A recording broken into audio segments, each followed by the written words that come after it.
Hey everyone, I hope you're doing well. Today we're looking at 2 Peter chapter 2, verses 10 through 16. And as always, I want to encourage you to hit the pause button, read this through a couple times on your own, and then when you're ready, hit the resume button and continue with me.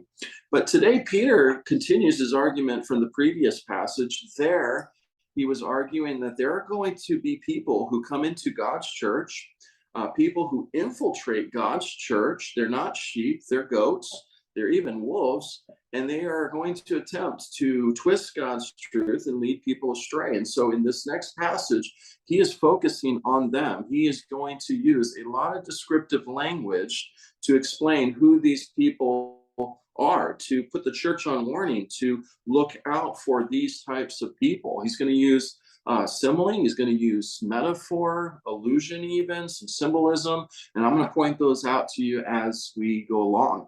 He begins this passage with bold, arrogant people. So he makes a rather blunt statement about these individuals. They have no shame. They're bold and they're outspoken. They might come into the church hiding and disguising their intent, but as they settle in, as they gain the trust of the church, they then begin to speak, and out of their mouth comes the twisted truth that he talked about previously.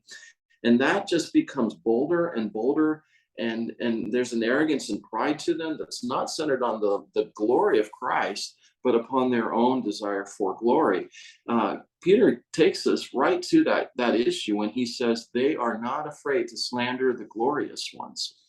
This word slander is used twice in its form here, but we also see slanderous right there 3 different times. It's actually the word blasphemy in the Greek.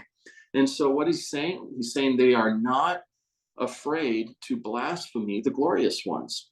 And this is a rather difficult statement to interpret. We have some help. Most translations give you a footnote and refer you to Jude, verse 8. There we read in the same way, these people relying on their dreams defile their flesh, reject authority, and do what? Slander the glorious ones.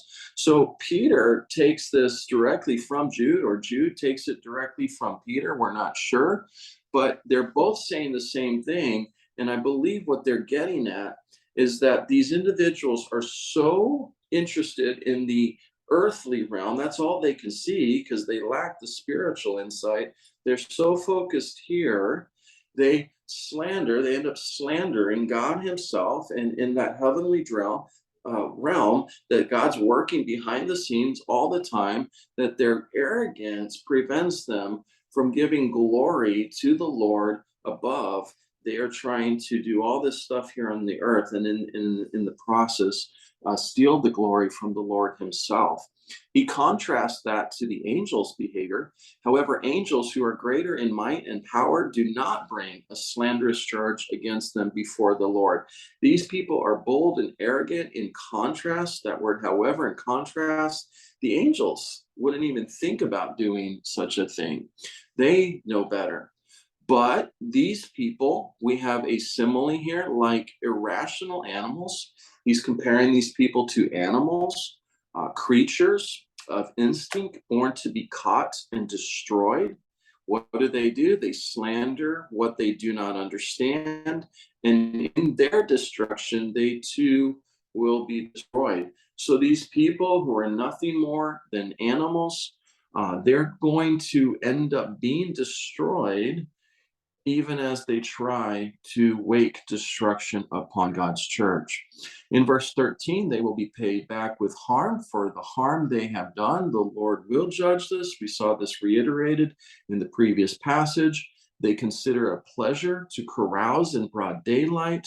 So they're bold and arrogant. How so? In public life, they have no shame. They are doing things that God has clearly spoken against. They are spots and blemishes. This is an allusion and a metaphor to the Old Testament and how God wanted a pure, spotless, and unblemished lamb to be sacrificed. This speaks to their lack of purity. They are delighting in their deceptions while they feast with you. The feast is the love feast. That's the time together and as God's church and community and communion. And so these people, although they've been invited into the church, allowed into the church, somehow they got in. They've been participating in communion with the other saints, but their outward behavior clearly demonstrates that there's something wrong inwardly and that they do not belong, that they actually should not be participating in this feast. They have eyes full of adultery that never stop looking for sin. They seduce unstable people and have hearts trained in greed. Children under a curse. This is a definitive statement by the Lord that they are cursed. They have gone astray by abandoning the straight path. The straight path, think of a straight line. It's very comparable to another word that we are familiar with, the idea of righteousness. These people lack all righteousness. Instead, they are twisted, they are bent, because they have been walking on a twisted and bent path and have followed the path of Balaam, the son of Bosor. So this is an allusion that goes back to the book of Numbers. This guy loved the wages of wickedness, but received a rebuke for his lawlessness. A speechless donkey spoke with a human voice and restrained the prophet's madness. So you can go back to Numbers and read that, Numbers 22 specifically, and recall the story about this prophet who was hired to curse Israel. He did it. He wanted to do it solely for money.